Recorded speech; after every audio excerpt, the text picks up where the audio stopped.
ॐ भूर्भुवः स्वः तत्सवितुर्वरेण्यं भर्गो देवस्य धीमहि धियो यो नः प्रचोदयात्। ॐ गुरुर्ब्रह्मा गुरुर्विष्णु गुरुरेव महेश्वरः गुरुरेव परब्रह्म तस्मै श्रीगुरुवे नमः। अखण्डमण्डलाकारं व्याप्तं येन चराचरं तत्पदं दर्शितं येन तस्मै श्रीगुरुवे नमः। मातृवत् लालयित्रे च पितृवत् मार्गदर्शिका नमोऽस्तु ते गुरुसत्तायै श्रद्धा प्रज्ञायुता च या। ॐ श्रीगुरुवे नमः। आवाहयामि स्थापयामि ध्यायामि ततो नमस्कारं करोमि। प्रणाम सभी को। हम लोग पढ़ेंगे परिचित 87। श्री रामकृष्ण तथा समन्वय, कुंडलनी और षट चक्र भेद। ठाकुर दक्षिणेश्वर मंदिर में दोपहर के भोजन के बाद भक्तों के साथ बैठे। दिन के 2 बजे होंगे। शिवपुर से बालुओं का दल और भवानीपुर से भक्तगण आए हुए हैं। श्रीयुत राखाल, लाटू और हरीश आजकल हमेशा यही रहते हैं। कमरे में बलराम और मास्टर है। आज श्रावण की शुक्ला द्वादशी है, 3 अगस्त 1884। झूलन यात्रा का दूसरा दिन है। श्री रामकृष्ण सुरेंद्र के घर गए थे। वहां शस्त्र आदि भक्त भी आपके दर्शन करने के लिए आए थे। ठाकुर शिवपुर के भक्तों से बातचीत कर रहे हैं। ठाकुर बोलते हैं, कामनी और कांचन में मन पड़ा रहा तो योग नहीं होता। साधारण जीवों का मन लिंग, गुदा और नाभि में रहता है। बड़ी साधना करने के बाद कहीं कुंडलिनी शक्ति जागृत होती है। नाड़ियां 3 है, ईड़ा, पिंगड़ा और सुषुम्ना। सुषुम्ना के भीतर 6 पद है। सबसे नीचे वाले पद को मूलाधार कहते हैं। इसके ऊपर है स्वाधिष्ठान, मणिपुर, अनाहत, विशुद्ध और आज्ञा। इन्हें षट चक्र कहते हैं। कुंडलिनी शक्ति जब जागती है तब यह मूलाधार, स्वाधिष्ठान, मणिपुर इन सब पदों को क्रमशः पार करते हुए हृदय के अनाहत पद में आकर विश्राम करती है। जब लिंग, गुह और नाभि से मन हट जाता है तब ज्योति के दर्शन होते हैं। साधक आश्चर्यचकित होकर ज्योति देखता है और कहता है, यह क्या, यह क्या। छहों चक्रों का भेद हो जाने पर कुंडली सहस्त्रार पद में पहुंच जाती है। तब समाधि होती है। वेदों के मत से ये सब चक्र एक एक भूमि है। इस तरह 7 भूमियां हैं। हृदय चौथी भूमि है। हृदय वाले अनाहत पद के 12 दल हैं। विशुद्ध चक्र 5वीं भूमि है। जब मन यहाँ आता है तब केवल ईश्वरीय प्रसंग कहने और सुनने के लिए प्राण व्याकुल होते हैं। इस चक्र का स्थान कंठ है। यह पद 16 दलों का है। इसका मन इस चक्र पर आया है। उसके सामने अगर विषय की बातें, कामनी और कांचन की बातें होती तो उसे बड़ा कष्ट होता है। इस तरह की बातें सुनकर वह वहां से उठ जाता है। इसके बाद छठी भूमि है आज्ञा चक्र। ये 2 दलों का है। कुंडलनी जब यहाँ पहुंचती है तब ईश्वरी रूप के दर्शन होते हैं, परंतु फिर भी कुछ ओट रह जाती है, जैसे लालटेन के भीतर की बत्ती। जान तो पड़ता है कि हम बत्ती पकड़ सकते हैं, परंतु शीशे के भीतर है एक पर्दा है, इसलिए छुई नहीं जाती। इससे आगे चलकर 7वीं भूमि है सहस्त्रार पद। कुंडली के वहां जाने पर समाधि होती है। सहस्त्रार में सच्चिदानंद शिव है। वे शक्ति के साथ मिलित हो जाते हैं। शिव और शक्ति का मेल। सहस्त्रार में मन के आने पर निर्भीत समाधि होती है। तब ब्रह्म ज्ञान कुछ भी नहीं रह जाता। मुख में दूध डालने से दूध गिर जाता है। इस अवस्था में रहने पर 21 दिन में मृत्यु हो जाती है। काले पानी में जाने पर जहाज फिर नहीं लौटता। ईश्वर कोटि और अवतारी पुरुष ही इस अवस्था से उतर सकते हैं। वे भक्ति और भक्त लेकर रहते हैं, इसलिए उतर सकते हैं। ईश्वर उनके भीतर विद्या का मैं, भक्त का मैं केवल लोक शिक्षा के लिए रख देते हैं। उनकी अवस्था फिर ऐसी होती है कि 6ठी और 7वीं भूमि के भीतर ही वे चक्कर लगाया करते हैं। समाधि के बाद कोई कोई इच्छा पूर्वक विद्या का मैं रख छोड़ते हैं। उस मैं में कोई मजबूत पकड़ नहीं है, वह मैं की एक रेखा मात्र है। हनुमान ने साकार और निराकार के दर्शनों के बाद दास में रखा था। नारद, सनक, सनंद, सनातन, सनत कुमार आदि लोगों ने भी ब्रह्म साक्षात्कार के बाद दास में, भक्त में रख छोड़ा था। ये सब जहाज की तरह है, स्वयं भी पार जाते हैं और साथ बहुत से आदमियों को भी पार ले जाते हैं। परमहंस निराकारवादी भी है। और साकारवादी भी।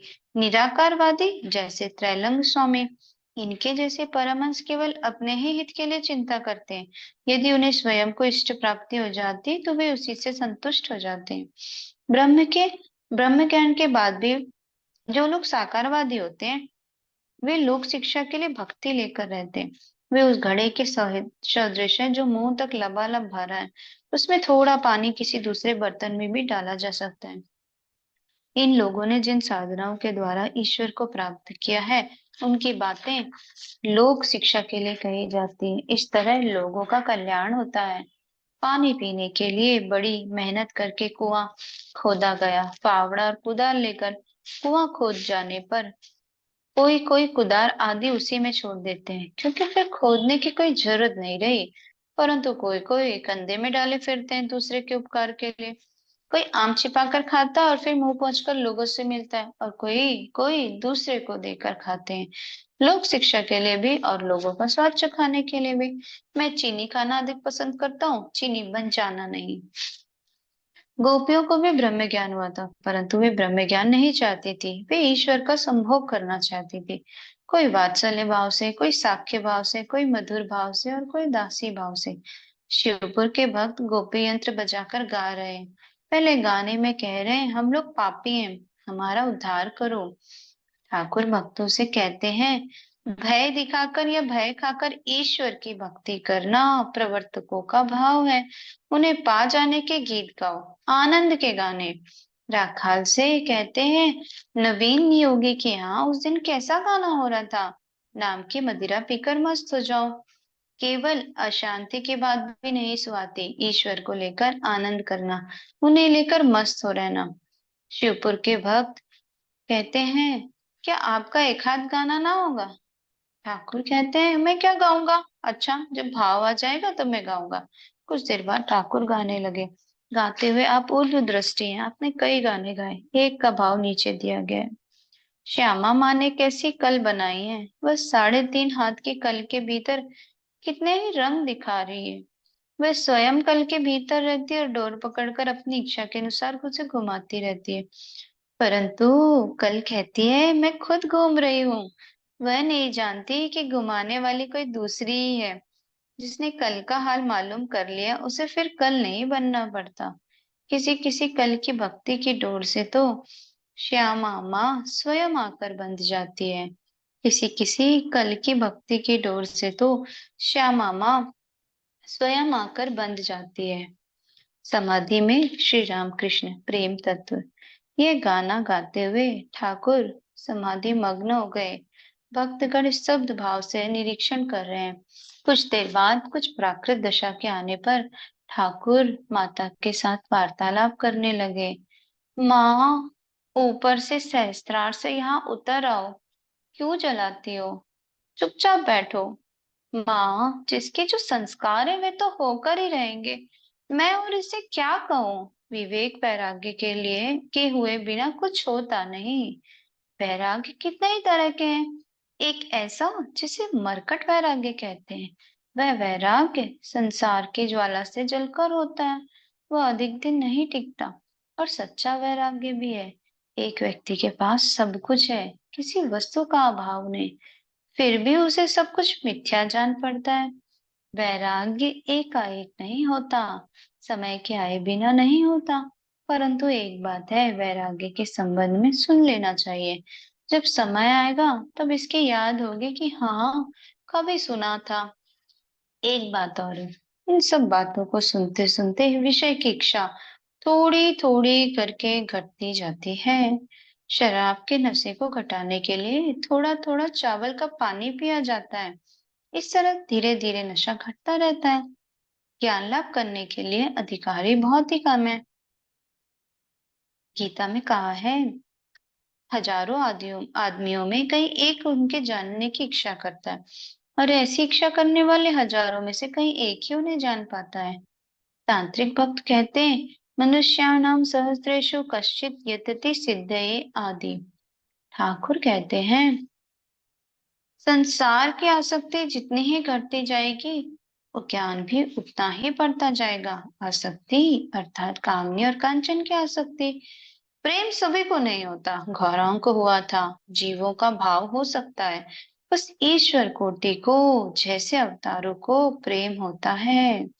प्रेम के होने पर संसार तो मिथ्या जान पड़ेगा ही, किंतु इतने प्यार की वस्तु जो यह शरीर है, यह भी भूल जाएगा।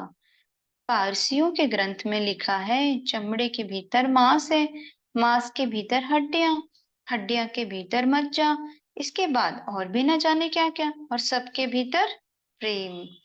प्रेम से मनुष्य कोमल हो जाता है, प्रेम से कृष्ण त्रिभंग हो गए हैं। प्रेम के होने पर सच्चिदानंद को बांधने वाली रस्सी मिल जाती है, उसे पकड़कर खींचने ही से हुआ, जब बुलाओगे तभी पाओगे। भक्ति के पकने पर भाव होता है, भाव के पकने पर सच्चिदानंद को सोचकर वह निर्वाक रह जाता है। जीवों के लिए बस यहीं तक है, और फिर भाव के पकने पर महाभाव या प्रेम होता है, जैसे कच्चा आम और पका हुआ आम। शुद्ध भक्ति ही एकमात्र सार वस्तु है और सब मिथ्या है। नारद की स्तुति करने पर श्री रामचंद्र ने कहा, तुम वरदान लो। नारद ने शुद्ध भक्ति मांगी और कहा, हे राम, अब ऐसा करो जिससे तुम्हारी भुवन मोहिनी माया से मुक्त न हो जाऊं। राम ने कहा, यह तो जैसे हुआ दूसरा वर मांगो। नारद ने कहा, और कुछ ना चाहिए, केवल भक्ति की प्रार्थना है। यह भक्ति भी कैसे हो? पहले साधुओं का संग करना चाहिए, सत्संग करने पर ईश्वरी बातों पर श्रद्धा होती है, श्रद्धा के बाद निष्ठा है, तब ईश्वर की बातों को छोड़ और कुछ सुनने की इच्छा नहीं होती, उन्हीं के काम करने को जी चाहता है। निष्ठा के बाद भक्ति है, उसके बाद भाव, फिर महाभाव और वस्तु लाभ। महाभाव और प्रेम अवतारों को होता है, महाभाव और प्रेम अवतारों को होता है। संसारी जीवों का ज्ञान, भक्तों का ज्ञान और अवतार पुरुषों का ज्ञान बराबर नहीं। संसारी जीवों का ज्ञान जैसे दीपक का उजाला है, उससे घर के भीतर ही प्रकाश होता है और वहीं की चीजें देखी जा सकती है। उस ज्ञान से खाना पीना, घर गृहस्थी का काम संभालना, शरीर की रक्षा, संतान पालन, बस यही सब होता है। भक्त का ज्ञान जैसे चांदनी, भीतर भी दिखाई पड़ता है और बाहर भी, परंतु बहुत दूर की चीज या बहुत छोटी चीज नहीं दिखाई देती। अवतार आदि का ज्ञान मानो सूर्य का प्रकाश है, भीतर बाहर छोटी बड़ी वस्तु सभी दिखाई देती हैं। यह सच है कि संसारी जीवों का मन गंदले पानी की तरह बना हुआ है, परंतु फिटकड़ी छोड़ने पर वह साफ हो सकता है। विवेक और वैराग्य उनके लिए फिटकरी है। अब ठाकुर शिवपुर के भक्तों से बातचीत कर रहे हैं। ठाकुर कहते हैं, आप लोगों को कुछ पूछना हो तो पूछिए। भक्त कहते हैं, जी सब तो सुन रहे हैं। ठाकुर कहते हैं, सुन रखना अच्छा है, परंतु समय के बिना हुए होता नहीं। जब ज्वर बहुत रहता है तब कुनैन देने से क्या होगा? फीवर मिक्सचर देकर दस्त कराने पर जब बुखार कुछ उतर आता है तब कुनैन दी जा सकती है, और किसी किसी का बुखार ऐसे भी अच्छा हो जाता है, कुनैन नहीं देनी पड़ती। लड़के ने सोते समय अपनी माँ से कहा था, माँ जब मुझे टट्टी की हाजत हो तब जगा देना। उसकी माँ ने कहा, बेटा टट्टी की हाजत तुम्हें स्वयं उठा देगी। कोई कोई यहाँ आता है, देखता है, वह किसी भक्त के साथ नाव पर चढ़कर आता है, परंतु ईश्वर की बातें उसे नहीं सुहाती। वह सदा अपने मित्र को कोसता रहता है कि कब उठे कब उठे। जब उसका मित्र किसी तरह ना उठा तब उसने कहा, अच्छा तो तुम यहाँ बैठो, मैं तब तक चलकर नाव पर बैठता हूँ। जिन्हें पहले ही बार आदमी का चोला मिला है, उन्हें भोग की आवश्यकता है। कुछ काम जब तक किए हुए नहीं होते तब तक चेतना नहीं आती, कुछ काम जब तक किए हुए नहीं होते तब तक चेतना नहीं आती। ठाकुर झाऊ तल्ले की ओर जाएंगे, गोल बरामदे में मास्टर से कह रहे हैं। ठाकुर कहते हैं हंसते हुए, अच्छा ये मेरी कैसी अवस्था है? मास्टर कहते हैं, जी बाहर से देखने में तो आपकी सहज अवस्था है, परंतु भीतर बड़ी गंभीर है। आपकी अवस्था समझना बड़ा कठिन है। ठाकुर हंसते हुए बोलते हैं, हाँ जैसे पक्की फर्श, लोग ऊपर तो देखते हैं परंतु भीतर क्या ये नहीं जानते। चांदनी वाले घाट में बलराम आदि कुछ भक्त कलकत्ता जाने के लिए नाव पर चढ़ रहे हैं। दिन का तीसरा प्रहर है, 4 बजे होंगे। गंगा में भाटा है, उस पर दक्षिण वाली हवा बह रही है। गंगा का वक्षस्थल तरंगों से शोभित हो रहा है। बलराम की नौका बाग बाजार की ओर जा रही है। मास्टर बड़ी देर से खड़े हुए देख रहे हैं। नाव जब दृष्टि से ओझल हो गई तब वे ठाकुर के पास लौट आए। ठाकुर पश्चिम वाले बरामदे से उतर रहे हैं, झाऊतला जाएंगे। उत्तर पश्चिम के कोने में बड़े ही सुहावने मेघ उमड़े हुए हैं। ठाकुर कह रहे हैं, क्या वर्षा होगी? जरा छाता तो ले आओ। मास्टर छाता ले आए। लाटू भी साथ है। ठाकुर पंचवटी में आए। लाटू से कह रहे हैं, तू दुबला क्यों हुआ जा रहा है? लाटू कहता है, कुछ खाया नहीं जाता। ठाकुर कहते, क्या बस यही कारण है? मौसम बड़ा खराब है और शायद तू अधिक ध्यान करता है। मास्टर से, यह भार तुम पर है। बाबूराम से कहना राखाल के चले जाने पर 2-1 दिन के लिए आकर रह जाया करे, नहीं तो मेरे मन में बड़ी अशांति रहेगी। मास्टर कहते, जी हाँ, मैं कह दूंगा। सरल होने पर ही ईश्वर मिलते हैं। ठाकुर पूछ रहे हैं, बाबूराम सरल है ना? ठाकुर झाऊतले से दक्षिण ओर आ रहे हैं। मास्टर और लाटू पंचवटी के नीचे उत्तर दिशा की ओर मुंह किए खड़े। ठाकुर के पीछे नए नए बादलों की छाया गंगा के विशाल वक्ष पर पड़ रही है। अपूर्व शोभा है। गंगा जल काला सा दिख रहा है। ठाकुर तथा विरोधी शास्त्रों का समन्वय। श्री रामकृष्ण अपने कमरे में बैठे। बलराम आम ले आए थे। ठाकुर श्रीयुत राम चटर्जी से कह रहे, अपने लड़के के लिए कुछ आम लेते जाओ। कमरे में श्रीयुत नवाई चैतन्य बैठे हैं। ये लाल रंग की धोती पहनकर आए हैं। उत्तर वाले लंबे बरामदे में ठाकुर हाजरा से वार्तालाप कर रहे हैं। ब्रह्मचारी ने ठाकुर को हरताल भस्म दिया, वही बात हो रही है। ठाकुर, ब्रह्मचारी की दवा मुझ पर खूब असर करती है। आदमी सच्चा है। हाजरा, परंतु बेचारा संसार में पड़ गया, क्या? गोत्रगर से नवाई चैतन्य आए हुए हैं, परंतु संसारी होकर लाल धोती पहनना। ठाकुर कहते हैं, क्या कहूं? मैं देखता हूँ ये सब मनुष्य रूप ईश्वर ने स्वयं धारण किए हैं, इसी कारण किसी को कुछ कह नहीं सकता। ठाकुर फिर कमरे के भीतर आए। हाजरा से नरेंद्र की बात कर रहे हैं। हाजरा से कहते, नरेंद्र फिर मुकदमे में पड़ गया है। ठाकुर, शक्ति नहीं मानता, देह धारण करके शक्ति को मानना चाहिए। हाजरा कहते, नरेंद्र कहता मैं मानूंगा तो फिर सब लोग मानने लगेंगे, इसलिए मैं नहीं मान सकता। ठाकुर कहते, इतना बढ़ना अच्छा नहीं, अब तो शक्ति के ही इलाके में आया है। जज साहब भी जब गवाही देते तब उन्हें गवाहियों के कटघरे पर उठकर खड़ा होना पड़ता है। ठाकुर मास्टर से कह रहे हैं, क्या तुमसे नरेंद्र की भेंट नहीं हुई? मास्टर कहते, जी नहीं, इधर नहीं हुई। ठाकुर, एक बार मिलना और गाड़ी पर बिठाकर ले आना। हाजरा से, अच्छा, यहाँ उसका क्या संबंध है? हाजरा, आपसे उसे सहायता मिलेगी। ठाकुर कहते, और भवनाथ, शुभ संस्कार के लिए बिना यहाँ कभी इतना आ सकता है? अच्छा, हरीश और लाटू सदा ही ध्यान किया करते हैं, यह कैसा? हाजरा, हाँ ठीक तो है, सदा ध्यान करना कैसा? यहाँ रहकर आपकी सेवा करे तो बात दूसरी है। ठाकुर, शायद तुम ठीक कहते हो, लेकिन कोई बात नहीं, कोई उनकी जगह दूसरा आ जाएगा। हाजरा कमरे से चले गए। अभी संध्या होने में देर है। ठाकुर कमरे में बैठे हुए माता के साथ एकांत में बातचीत कर रहे हैं। फिर ठाकुर मणि से कहते हैं, अच्छा, भाव की अवस्था में मैं जो कुछ कहता हूँ, क्या इससे लोग आकर्षित होते हैं? मणि कहता, जी हाँ, खूब होते हैं। ठाकुर कहते हैं, आदमी क्या सोचते हैं, भाव वाली अवस्था देखने पर क्या कुछ समझ में आता है? मणि कहते हैं, जान पड़ता है, एक ही आधार में ज्ञान, प्रेम, वैराग्य और सहज अवस्था विराजमान है। भीतर कितनी उथल पुथल मच गई है, फिर भी बाहर से सहज भाव दिख पड़ता है। यह अवस्था बहुतेरे नहीं समझ सकते, परंतु कुछ लोग उसी पर आकृष्ट होते हैं। ठाकुर कह रहे हैं, घोषपाड़ा के मत में ईश्वर को सहज कहते हैं, और कहते हैं सहज हुए बिना सहज को कोई पहचान नहीं सकता। मणि से, अच्छा, मुझ में अभिमान है?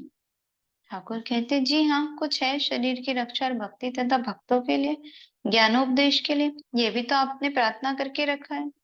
ठाकुर कहते, मैंने नहीं रखा, उन्होंने रख छोड़ा है। अच्छा, भावावेश के समय क्या होता है? मणि मणि बताते हैं, आपने उस समय कहा, मन की छठी भूमि पर जाने से ईश्वरीय रूप के दर्शन होते हैं। फिर आप बातचीत करते हैं तब मन पांचवी भूमि पर उतर आता है। ठाकुर कहते हैं, वे यही सब कर रहे हैं, मैं कुछ नहीं जानता। मणि कहते हैं, जी हाँ, इसलिए तो इतना आकर्षण है। देखिए, शास्त्रों में दो तरह से कहा है। एक पुराण के मत में श्री कृष्ण चिदात्मा है और श्री राधा चित शक्ति। एक दूसरे पुराण में श्री कृष्ण को है काली और आद्य शक्ति कहा है। श्री रामकृष्ण कहते हैं, देवी पुराण के मत से काली ने ही कृष्ण का स्वरूप धारण किया है।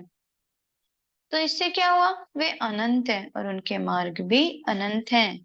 मणि, अब मैं समझा। आप जैसा कहते हैं छत पर चढ़ना ही इष्ट है, चाहे जिस तरह चढ़ सको, जीने से या बांस लगाकर अथवा रस्सी पकड़कर। ठाकुर, यह जिसने समझा है उस पर ईश्वर की दया है। ईश्वर की कृपा हुए बिना कभी संशय दूर नहीं होता। बात यह है कि किसी तरह उन पर भक्ति होनी चाहिए, प्यार होना चाहिए। अनेक खबरों से काम क्या है? एक रास्ते से चलते चलते अगर उन पर प्यार हो जाए तो काम बन गया। प्यार के होने से ही उन्हें आदमी पाता है। इसके बाद अगर जरूरत होगी तो वे समझा देंगे, सब रास्तों की खबर बतला देंगे। ईश्वर पर प्यार होने ही से काम हुआ। तरह तरह के विचारों की क्या आवश्यकता है? आम खाने के लिए आए हो, आम खाओ। कितनी डालियां हैं, कितने पत्ते, इन सबके हिसाब से क्या मतलब? हनुमान का भाव चाहिए। मैं वार, तिथि, नक्षत्र ये सब कुछ नहीं जानता। मैं तो बस श्री रामचंद्र जी का स्मरण किया करता हूँ। मणि कहते हैं, इस समय ऐसी इच्छा होती है कि कर्म बिल्कुल घट जाए और ईश्वर की तरफ मन लगाऊं। ठाकुर कहते हैं, आहा, ये होगा क्यों नहीं? परंतु ज्ञानी निर्लिप्त होकर संसार में रह सकता है। मणि कहते हैं, जी हाँ, परंतु निर्लिप्त होकर रहने के लिए विशेष शक्ति चाहिए। ठाकुर कहते हैं, हाँ, यह तो ठीक है, परंतु तुमने संसार चाहा होगा। श्री कृष्ण राधिका के हृदय में ही थे, परंतु राधा की इच्छा उनके साथ मनुष्य रूप में लीला करने की हुई। इसीलिए वृंदावन में इतनी लीलाएं हुई। अब प्रार्थना करो जिससे तुम्हारे संसारिक कर्म सब घट जाएं और मन से त्याग होने से तुम्हें अंतिम ध्येय की प्राप्ति हो जाएगी। मणि कहते हैं, यह तो उनके लिए है जो बाहर का त्याग नहीं कर सकते। ऊंचे दर्जे वालों के लिए तो एक साथ ही सब त्याग होना चाहिए, बाहर का भी और भीतर का भी। ठाकुर चुप है, फिर बातचीत करने लगे। ठाकुर, तुमने बैरागी की बातें उस समय कैसी सुनी? मणि, जी हाँ, खूब। ठाकुर, वैराग्य का अर्थ क्या है, जरा कहो तो सुनो। मणि, वैराग्य का अर्थ सिर्फ संसार से विराग नहीं, ईश्वर पर अनुराग और संसार से विराग है। ठाकुर कहते, हाँ, ठीक कहा। संसार में धन की जरूरत है अवश्य, परंतु उसके लिए अधिक चिंता न करना। यह दीक्षा लाभ यही अच्छा है। संचय के लिए इतना ना सोचा करो। जो लोग उन्हें मन और अपने प्राण सौंप देते हैं, जो उनके भक्त हैं, शरणागत हैं, वे लोग यह सब उतना नहीं सोचते। जहाँ आय है वहां व्यय भी है। एक ओर से रुपया आता है, दूसरी ओर से खर्च हो जाता है। इसका नाम है यदृच्छा लाभ। श्री राम कृष्ण हरिपत की बातें कहने लगे। उस दिन हरिपत आया था। बड़ी हंसते हुए, हरिपत कथक है, प्रहलाद चरित, श्री कृष्ण की जन्म कथा, यह सब सस्वर बहुत अच्छा करता है। ठाकुर कहते हैं, अच्छा, उस दिन मैंने उसकी आंखें देखी, जान पड़ता था गुस्से में है। मैंने पूछा, क्या तू ध्यान ज्यादा करता है? वह सिर झुकाए बैठा रहा। मैंने कहा, अरे, इतना अच्छा नहीं। शाम हो गई है, ठाकुर माता का नाम ले रहे हैं, उनका स्मरण कर रहे हैं। कुछ देर बाद श्री ठाकुर मंदिर में आरती होने लगी। आज श्रावण की शुक्ला द्वादशी है, झूलनोत्सव का दूसरा दिन है। आकाश में चंद्रोदय हो गया। मंदिर, मंदिर का आंगन, बगीचा, सारे स्थान हंस रहे हैं। धीरे धीरे रात के 8 बजे कमरे में श्री रामकृष्ण बैठे हैं, राखाल और मास्टर भी। ठाकुर मास्टर से कहते हैं, बाबूराम कहता है संसार, अरे बाप रे। मास्टर कहते हैं, ये सुनी बात है, बाबूराम अभी संसार का हाल क्या जाने। ठाकुर कहते हैं, हाँ, यह ठीक है। निरंजन को देखा है तुमने? बड़ा सरल है। मास्टर कहते हैं, जी हाँ, उसके चेहरे में ही आकर्षण है, खींच लेता है। आंखों का भाव कैसा है? ठाकुर कहते हैं, आंखों का भाव नहीं, सब कुछ। उसके विवाह के बाद घर वालों ने की थी। उसने कहा, क्यों मुझे डुबाते हो? हंसते हुए, क्यों जी? लोग कहते हैं दिन भर मेहनत करके शाम को बीबी के पास आकर बैठने से बड़ा आनंद आता है। ये कैसा है? मास्टर कहते हैं, जी हाँ, जो लोग उसी भाव में, उन्हें आनंद आता क्यों नहीं? राखाल से परीक्षा हो रही है। ठाकुर हंसते हुए, माँ कहती है मैं अपने बच्चे का विवाह कर दूं तो जी ठिकाने हो। धूप में झुलस कर छाव में थोड़ी देर बैठेगा तो कुछ ठंडा तो हो ही लेगा। मास्टर कहते, जी हाँ, माँ बाप भी तरह तरह के होते हैं। ज्ञानी पिता कभी अपने बच्चों को विवाह के बंधन में नहीं डालता, और अगर वह ऐसा करता है तब तो क्या कहना चाहिए उसके ज्ञान को। ठाकुर हंसते हैं। श्रीयुत अधर सेन कलकत्ते से आए हैं। ठाकुर को भूमिष्ठ प्रणाम किया। जरा देर बैठकर काली के दर्शन करने चले गए। मास्टर ने भी काली के दर्शन किए। फिर चांदनी घाट पर आकर गंगा के तट पर बैठे। गंगा का पानी ज्योत्सना में चमक रहा है। ज्वार का आना अभी शुरू हुआ है। मास्टर एकांत में बैठे हुए श्री रामकृष्ण के अद्भुत चरित्र की चिंता कर रहे हैं। उनकी अद्भुत समाधि, क्षण क्षण में भाव, प्रेम और आनंद, विश्राम भेन, ईश्वरीय कथा प्रसंग, भक्तों पर अकृत्रिम स्नेह, बालक का सा स्वभाव, ये सब सोच रहे हैं। अधर और मास्टर ठाकुर के कमरे में गए। इधर चिटगांव में दफ्तर के काम से गए थे। वे चंद्रनाथ तीर्थ और सीताकुंड की बातें कह रहे हैं। अदर कहते हैं सीताकुंड के पानी में अग्नि की शिखाएं उठती रहती हैं, जीव क्या कार के। ठाकुर कहते हैं ये किस तरह होता है। अदर पानी में फास्फोरस है। श्रीयुत राम चटर्जी भी कमरे में आए। ठाकुर अदर से उनकी तारीफ कर रहे हैं और कह रहे हैं राम है, इसलिए हम लोगों को अधिक चिंता नहीं करनी पड़ती। हरीश लाटू इन्हें वह बुला बुला कर खिलाया करता है। वे सब कहीं एकांत में ध्यान करते रहते हैं और राम उन्हें बुला लाता है। अगला परिच्छेद है 88 कीर्तनानंद में श्री रामकृष्ण। इसे कल पढ़ते हैं हम लोग। प्रणाम सभी को। ओम असतो मा सद्गमय तमसो मा ज्योतिर्गमय मृत्युर्मा अमृतं गमय। ओम शांति शांति शांति। सर्वारिष्ट शांतिर्भवतु।